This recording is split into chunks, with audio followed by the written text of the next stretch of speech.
Hello everyone, সবাই ভালো আছেন তো? তো শীত তো শেষ প্রায়, এখন অল্প অল্প ঠান্ডা আছে। তো সবাই মোটামুটি আমরা কিন্তু ভালো আছি। যাক, তো এই ভিডিওটা দিতে দেরি হয়ে গেল। বাড়ির হচ্ছে পূর্ণিমা পুজো, মানে মাঘী পূর্ণিমার আমার গোপালের ভোগ দেব, তাই একটু করছি। এই মাঘী পূর্ণিমাটা ভীষণ সুন্দর একটা দিন, সবাই জানেন। এই দিনটা একটা মানে বিখ্যাত ভালো দিন। এই যোগটা 144 বছরের যোগ। তো তার মধ্যে গোপালের আমি প্রথমে নাড়ু বানাচ্ছি, যতটুকু পেরেছি। ভিডিওটা একলা হাতে তোলা হয়েছে, ঠিক তোলা হয়নি। আর এদিকে মটরের একটু ঘুগনি করব ঠাকুরেরই জন্য। আর বাসন কুসন কিন্তু পুরো পেতলের, কি সুন্দর কড়াইটা দেখুন, একদম নতুন কেনা হয়েছে, গোপালের জন্যই কিনেছি বাসন কুসন। প্রথমে 1 কাপ দুধ দিয়েছি, 1 বাটি, তারপর দিয়েছি নারকেল। নারকেলটা দেওয়ার পর এরপর আমি কিন্তু যেহেতু মিষ্টিটা কম খাই, যার জন্য অল্প 1 বাটি চিনি দিলাম। দিয়ে এবার কিন্তু নাড়াচাড়া করছি। আর বাসনগুলো কেমন হয়েছে আপনারা বলবেন কমেন্টে। গোপালের কড়া কিনেছি, গোপালের ছোট্ট একটা ডেকচি কিনেছি, বাটি গামলা সব নতুন নতুন কিনেছি। এদিকে বেশ কিছুটা ময়দা নিয়ে নিলাম, প্রায় 1 কেজি। একটু লুচি করব। তো এদিকে নাড়ুটা নাড়াচাড়া চলছে, কি সুন্দর, মানে একদম মরে মরে আসছে। আর বাইরের দৃশ্যটা, আমাদের রান্নাঘরের পরের দৃশ্যটা দেখিয়ে দিলাম, বাইরের দৃশ্য রান্নাঘরে জানালা দিয়ে। এদিকে আমি একটু চিনি দিলাম, আর দিলাম একটু নুন। আর এদিকে কিন্তু নাড়ুটাও হয়ে এসছে। আর ওদিকে ঘুগনি মটরটাও সেদ্ধ করতে বসিয়েছি, মটরেরও একটু সেদ্ধ ফুট ধরে গেছে।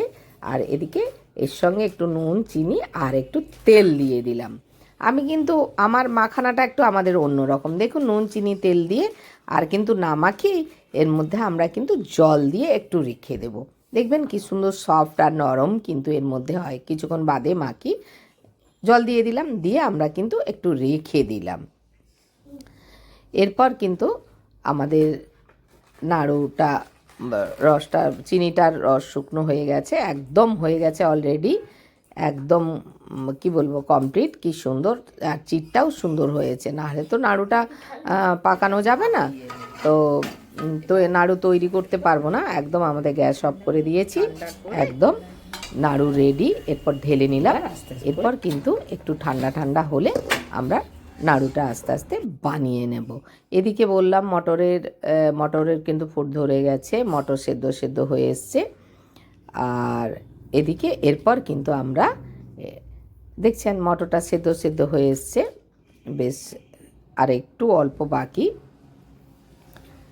একদম একলা হাতে। এরপর কিন্তু আমরা মেখে নিলাম ময়দাটা, আর একটু জল লাগলে একদম ভালো করে মেখে নিলাম।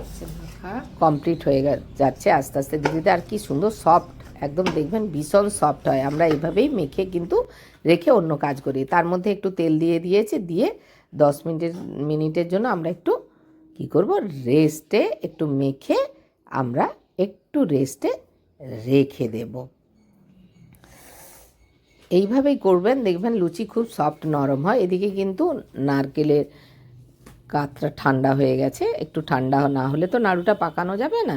বেশ সুন্দর, দেখুন হাতে লাগছে না, অথচ খুব সুন্দর আমাদের নাড়ুটা পাকানো হচ্ছে, নাড়ু তৈরি হচ্ছে ধীরে ধীরে, একটা দুটো করে ধীরে ধীরে সব নাড়ুই আমরা তৈরি করে নেব। এই দেখছেন সব নাড়ুই। আর নারকেলটা দিয়েছি একটা গোটার হাফ মালা, বেশি কিন্তু আমরা করতে পারিনি যেহেতু আমার গোপালের জন্য, যার জন্য একটু একটু করে অল্প করে সব দিয়েছি। যেহেতু মাঘী পূর্ণিমার দিনটাও খুব ভীষণ সুন্দর দিন, চলো একটু গোপালেরকে একটু খাওয়াই। তো নাড়ু একদম সব কমপ্লিট তৈরি হয়ে গেছে। এদিকে মটরটাও সুসেদ্ধ হয়ে এসছে, দেখতে পাচ্ছি একদম সুসেদ্ধ, হ্যাঁ সুসেদ্ধই হয়ে গেছে একদম, কি সুন্দর একদম সেদ্ধ হয়ে গেছে। বেগুন, এরপর আমরা 5টা সবজি ভাজা দেব।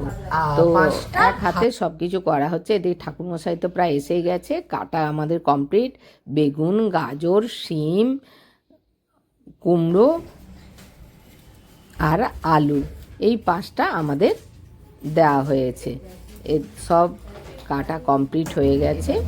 এরপর কড়াই বসিয়ে দিয়েছি, ঘুগনিটা একটু করে নেব। তেল দেওয়া হয়ে গেছে আর জিরের গোটা জিরের ফোড়ন দেওয়া হয়েছে, আর দিলাম একটু কালো জিরের ফোড়ন, আর একটু টমেটো বাটা আমরা দিয়েই করে নেব। খুব একটা বেশি মশলাপাতি দেব না, একদম পাতলাভাবেই হবে। এরপর কাঁচা লঙ্কা দু একটা ফোড়ন দিয়ে দিলাম। এরপর কিন্তু একটু নাড়াচাড়া করলাম। এবার টমেটোটা দিয়ে দিলাম। টমেটোটা নাড়াচাড়া করার পর টমেটোটা দিয়ে দিলাম।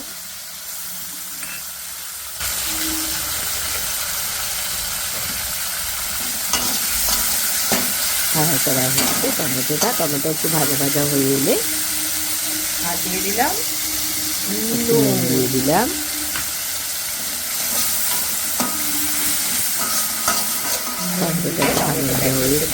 হয়ে যায়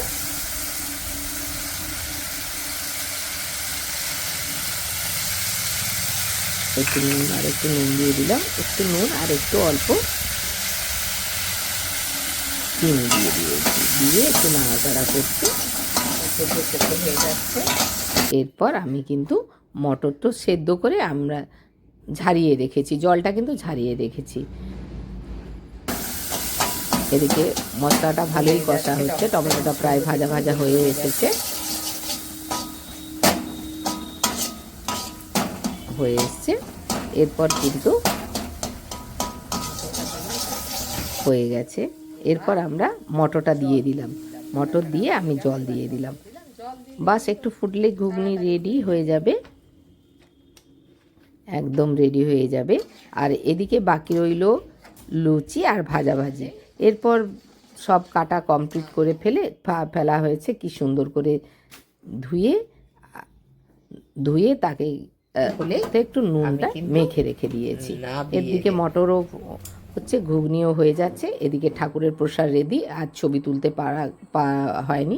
একলা হাতে সব প্রসাদ রেডি, সুজি, লুচি, নাড়ু, সবজি ভাজা সব রেডি।